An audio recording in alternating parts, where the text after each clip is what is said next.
अस्सलाम वालेकुम बच्चे। आई होप सो कि आप सब ठीक हैं।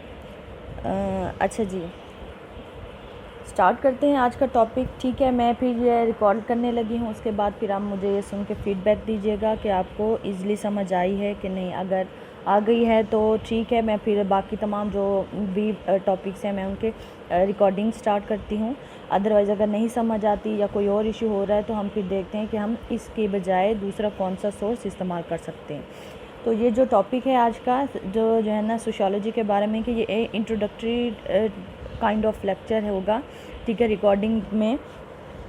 तो आपने इसमें समझना है कि जो है ना बेसिकली सोशियोलॉजी है क्या चीज़।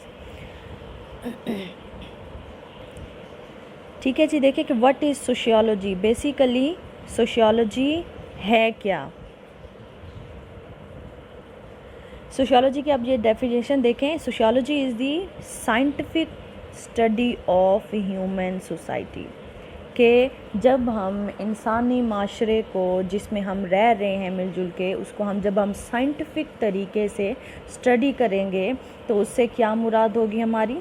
ठीक है, कि हम सोशियोलॉजी को पढ़ने जा रहे हैं। ठीक है, सोशियोलॉजी क्या है? Scientific study of human society. अब ह्यूमन सोसाइटी को स्टडी करने के लिए सबसे पहले तो हम ये जानने की कोशिश करते हैं कि साइंटिफिक स्टडी से मुराद क्या जो है ना बात हम लेते हैं। ये देखिए, ये मैं हाईलाइट करने लगी हूँ, साइंटिफिक स्टडी। जब हम बात साइंस की करते हैं तो इसका मतलब हम कोई एक ऐसा प्रोसेस इस्तेमाल कर रहे हैं, कुछ ना कुछ ऐसी चीज़ इस्तेमाल करें, कुछ ऐसे स्टेप्स इस्तेमाल कर रहे हैं, ठीक है, जो कि बाकायदा प्रूव हुए हैं कि नॉलेज को हासिल करने के लिए। साइंटिफिक स्टडी यानी कि हमारे पास कुछ ऐसे स्टेप्स हैं जिनको हम फॉलो करके जो भी नॉलेज हासिल करेंगे, जो भी इल्म इकट्ठा करेंगे, वो ट्रस्टवर्दी होगा, वो काबिल एतमाद होगा, उसके ऊपर हम एतमाद कर सकते होंगे, ठीक है, रिलाई कर सकते होंगे। कभी भी बच्चे याद रखें, साइंटिफिक स्टडी में हम मोस्टली जो है ना दो चीज़ों की बात करते हैं। एक है एम्पिरिसिज्म, दूसरा है लॉजिक। ये अभी मैं आपको एक्सप्लेन करती हूँ ये दोनों कॉन्सेप्ट्स क्या हैं।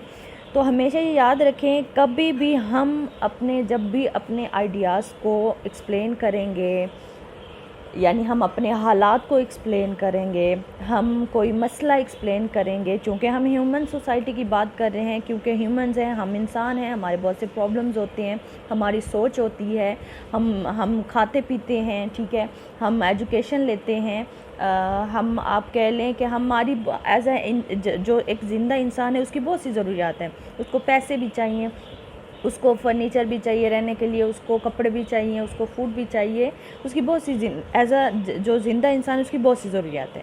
ठीक है, हमारे हालात, हमारे इर्द गिर्द हमारे हालात होते हैं, हमारे हम वाक़यात होते हैं, ठीक है, हम उनका रिस्पॉन्ड कैसे करते हैं।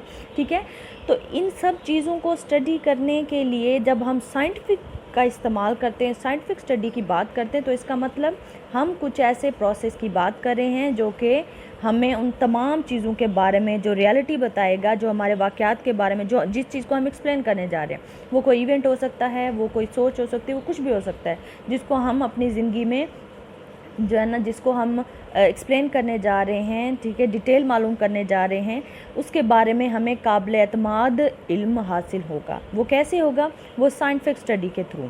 इसमें मैं अभी आपको दो कॉन्सेप्ट्स दिखाती हूँ, ये आप देखेंगे। पहला है एम्पिरिसिज्म।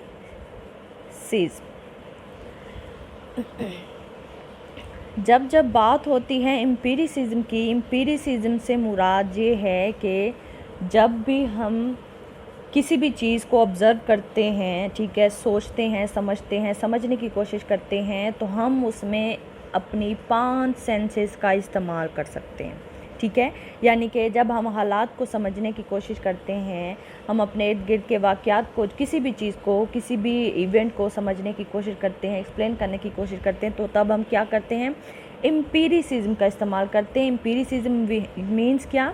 कि हम 5 सेंसेस का इस्तेमाल करके उस वाक़या को समझते हैं। 5 सेंसेस में हमारी कौन सी आती हैं? सूंघने की हिस्स है, चखने की हिस्स है, देखने की हिस्स है, ठीक है, एक्सेट्रा। ये आप लोगों को ऑलरेडी मालूम है। तो जब भी हम साइंटिफिक स्टडी की बात कर रहे होंगे तो उससे क्या मुराद है कि सबसे पहला स्टेप कि किसी भी वाक़या को समझना है, हम एम्पिरिसिज्म का इस्तेमाल करेंगे। ठीक है, एम्पिरिसिज्म के बाद एक और कॉन्सेप्ट हम यूज़ करते हैं, लॉजिक। ठीक है, क्या कॉन्सेप्ट हम यूज़ करते हैं? लॉजिक का। लॉजिक मीन्स यानी हर चीज़ की कोई ना कोई रीज़न होती है जिसके थ्रू हम उसको समझने की कोशिश करते हैं। ऐसे हवा में ही बातें नहीं हो जाती, ऐसे ही कोई इवेंट नहीं हो जाता, कुछ भी हुआ है, कोई हैप्पी है, कोई सैड है, कोई चीज़ टूटी है, किसी ने किसी को कुछ कहा है, ठीक है, कोई बिल्डिंग गिर गई है, कुछ भी हो गया है, आप किसी भी फिनोमेना को एक्सप्लेन करने जा रहे हो अपनी लाइफ के अंदर, तो उससे मुराद क्या है कि जी हम उसमें लॉजिक का इस्तेमाल ज़रूर करेंगे। ठीक है जी, चलें अब मूव करते हैं हम अपने टॉपिक की तरफ। ठीक है, कि साइंटिफिक स्टडी, कि आप देखें कि साइंटिफिक स्टडी क्या होगी। ठीक है, साइंटिफिक स्टडी आप देखें, अब आपने साइंटिफिक स्टडी क्या होती है आपने समझ लिया। ये इसका प्रोसेस अलग है कि हम क्या क्या चीज़ें ऐसे अमल में लाते हैं जिसके बाद हमें वो नॉलेज मतलब हमें वो नॉलेज हासिल हो जाता है, इल्म हासिल हो जाता है। फ़िलहाल आपके समझने की बात ये है कि जब भी हम अपनी ह्यूमन सोसाइटी के अंदर किसी भी इवेंट की बात कर रहे होंगे, जब हम उसको एज अ साइंटिफिक तरीके से हमने उसको समझने की कोशिश करनी है, तो उसमें हम कौन से दो कॉन्सेप्ट्स यूज़ करेंगे? एक एम्पिरिसिज्म का इस्तेमाल करेंगे, एक लॉजिक का इस्तेमाल करेंगे। ठीक है, चाहे वो आपकी डेली रूटीन में कोई भी चीज़ है। अब आप आ जाओ ह्यूमन सोसाइटी के ऊपर। साइंटिफिक स्टडी पता चल गई, वो दो जो मैंने कॉन्सेप्ट्स बताए वो आपने अपने ऑल द टाइम माइंड में रखने हैं कि लॉजिक क्या होती है, एम्पिरिसिज्म क्या होता है। अब आप आ जाए ह्यूमन सोसाइटी के ऊपर। हमेशा याद रखें, आपने अगर किसी भी चीज़ को स्टडी करना है, किसी भी चीज़ को आपने स्टडी करना है, तो आप क्या करेंगे? तो आपको उस चीज़ के बारे में दो चीज़ें पता होना चाहिए। पहली क्या कि उस चीज़ का स्ट्रक्चर कैसा है, यानी उसकी साख्त क्या है, उसका ढांचा क्या है। सिंपली अगर अल्फाज में बताऊं, वो चीज़ कैसे बनाई गई है। फॉर एग्ज़ाम्पल मैं आपसे कहती हूँ कि आप मुझे बताएं दुपट्टा किस तरह का होता है, आप मुझे बताएं बिल्डिंग किस तरह की होती है। मैं आपको कहती हूँ चलें जी चश्मे के बारे में सोचें, चलें LCD के बारे में सोच लें, चलें मोबाइल के बारे में सोच लें, चलें मैं आपको फिर कहती हूँ जन्नत कैसी होती है। ठीक है, मैं आपको कहती हूँ कि शूज़ किस तरह के होंगे, टेबल किस तरह की होती है, बुक किस तरह की होती है, डॉग किस तरह का होता है, कैट किस तरह की होती है, बर्ड्स किस तरह के होते हैं, इंसान किस तरह के होती हैं। तो कहने की बात यह है कि हर चीज़ का एक स्पेसिफिक स्ट्रक्चर होता है, उसकी एक बनावट होती है जो कि उसको दूसरी चीज़ से फ़र्क रखती है, यानी कि वाज़िया करने में आपको मदद देती है। ठीक है, एक तो आपको स्ट्रक्चर पता होना चाहिए।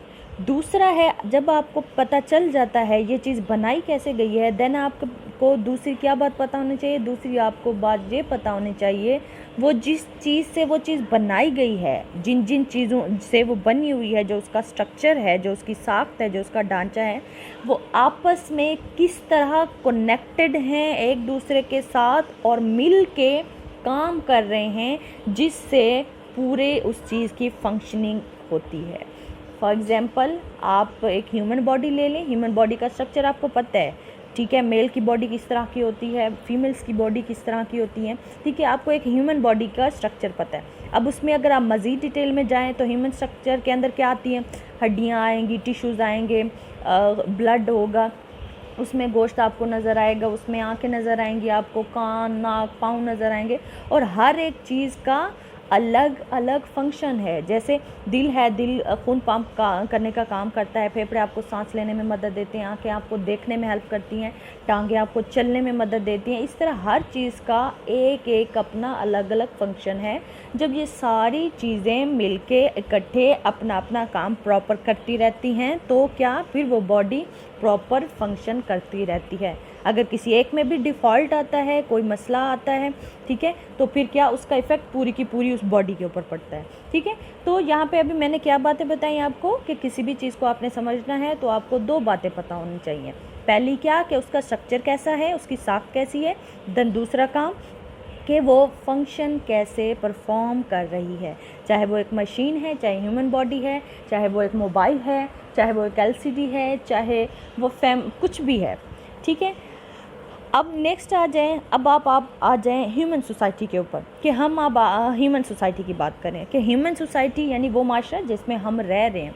तो उसमें अगेन वही 2 बातें अपने माइंड में रखें, बल्कि 4 बातें। 2 बातें ये कि उसका स्ट्रक्चर कैसा है, ठीक है, पहली उसका स्ट्रक्चर कैसा है, सेकंड वो स्ट्रक्चर वर्क कैसे कर रहा है, थर्ड वो जो मैंने साइंटिफिक स्टडी से रिलेटेड बताई थी कि साइंटिफिक स्टडी में क्या चीज़ें, एक कॉन्सेप्ट एम्पिरिसिज्म का बताए, एक कॉन्सेप्ट मैंने आपको बताया लॉजिक, ठीक है। ये 2 बातें साइंटिफिक स्टडी के लिहाज से, अगर ह्यूमन सोसाइटी में आप वो बात करने जा रहे हैं, ठीक है, तो आपको क्या होना चाहिए, 2 बातें, कि एक तो वो चीज़, उस चीज़ का स्ट्रक्चर क्या है, सेकंड वो वर्क कैसे करता है। अब आ जाएं सिंपली ह्यूमन सोसाइटी के ऊपर। पहली बात फिर उसमें हमें क्या पता होनी चाहिए कि what is the structure of this society, के सोसाइटी का स्ट्रक्चर क्या है। अब स्ट्रक्चर में देखें, पहले आ रहा है जी 5 बेसिक इंस्टीट्यूशंस, पहले आ रहे हैं 5 बेसिक इदारे, फिर उसमें आ रहे हैं जी 2 माइनर इंस्टीट्यूशन। 5 बेसिक क्यों है, 2 माइनर क्यों, इसकी डिटेल मैं आपको बाद में एक्सप्लेन करती हूँ। पहले आप देख लें कि सोसाइटी का जो स्ट्रक्चर है, जो सोसाइटी की बनावट है, जिस माशरे में हम रह रहे हैं, वो कैसे है। पहले है जी उसमें फैमिली है जी, फिर एजुकेशन है, फिर इकोनॉमी है, फिर पॉलिटी है, फिर रिलीजन है, फिर उसके बाद 2 माइनर इंस्टीट्यूशंस है। माइनर इंस्टीट्यूशंस में एक मिलिट्री है, दूसरा सोशल मीडिया है। अच्छा जी, ये है जी सोसाइटी का स्ट्रक्चर। अब मैं आपको 1 बाय 1 इनको एक्सप्लेन करती हूँ। सबसे पहले आप देखें, ठीक है, सबसे पहले हम देखते हैं जी फैमिली सबसे पहला बेसिक इदारा है जो पूरी दुनिया में आपको हर जगह पे नज़र आएगा, चाहे वो मैं अमेज़न जंगलों की बात करूं, चाहे वो बहुत से बहुत डेवलप्ड एरिया हो, चाहे वो बहुत से बहुत अंडर डेवलप्ड एरिया हो, वो किसी भी किस्म का माशरा है, वो किसी भी किस्म का ट्राइब है, कबीला है, जहाँ पे भी वो ह्यूमंस रह रहे हैं वहाँ पे फैमिली ज़रूर होगी, ठीक है। फैमिली की अब स्ट्रक्चर क्या है, फैमिली में जी पेरेंट्स माँ बाप होते हैं, अगर उनके बच्चे हैं तो वो होंगे। अगर न्यूक्लियर फैमिली है यानी वो फैमिली अलग भी रह सकती है, या जॉइंट फैमिली भी हो सकता है, यानी जिसमें बच्चे और उनके रिलेटिव्स मिलजुल के रहते हैं। जैसे हमारे यहाँ आपको पता है गांव के अंदर जॉइंट फैमिली सिस्टम होता है, चाचू ताया सारे इकट्ठे मुल्क रहते हैं, ठीक है। तो शहरों में आपको कुछ हद तक जो है ना न्यूक्लियर फैमिली सिस्टम मिलेगा। अच्छा जी, फैमिली की बात हो रही है। अब फैमिली ये बेसिक इदारा है, पूरी दुनिया ने फैमिली का इंस्टीट्यूशन है, और इस इंस्टीट्यूशन को, इस इदारे को, फैमिली के इदारे को बनाने के लिए क्या किया जाता है। अब हर सोसाइटी की अपनी है, मैरिज का कॉन्सेप्ट है, ठीक है। फैमिली बनाने के लिए आपको मैरिज करनी पड़ती है। मैरिज में अब हर मज़हब के लिहाज से, हर माशरे के इक़दार, रिवायात, वैल्यूज़, सब चीज़ें अलग अलग हैं। जैसे आप देखें कहीं पे निकाह की रस्म है, कहीं पे 7 फेरे की रस्म है, कहीं पे जस्ट चर्च में आप देखें उनका एक प्रॉपर अलग सिस्टम है। इसी तरह अगर ट्राइबल एरियाज़ में चले जाएं तो उनके शादी ब्याह के अपने रिवाज होते हैं। तो फैमिली के लिए जो शादी की शर्त है वो ज़रूर है, तब जाके फिर मैरिज के बाद फिर फैमिली का इदारा वजूद में आता है। अब बात ये हो रही है कि फ़ैमिली का इदारा क्यों बनाया गया है। फैमिली का सबसे बेसिक काम है प्रोक्रिएशन ऑफ द रेस। क्या? प्रोक्रिएशन ऑफ द रेस, यानी नस्ल इंसानी की बका। अगर नस्ल इंसानी की बका करनी है तो आपको फैमिली यानी पहले मैरिज करनी पड़ेगी, मैरिज के बाद फिर फैमिली बनानी पड़ेगी। अब यहाँ पे बात ये आ रही है कि क्या नस्ल इंसानी की बका विदाउट मैरिज भी तो हो सकती है, विदाउट फैमिली बनाने के, कि लोग शादी करें और आपस में रहें और फिर उसके बाद बच्चे पैदा करें। तो उसके अलावा वैसे भी तो बच्चे पैदा हो सकते हैं अगर वो दोनों शादी नहीं करते। फिर मसला ये होता है कि सिंपली आप कह लें कि एक कॉन्सेप्ट है हमारी सोसाइटी के अंदर, नाजायज़ बच्चे, ठीक है।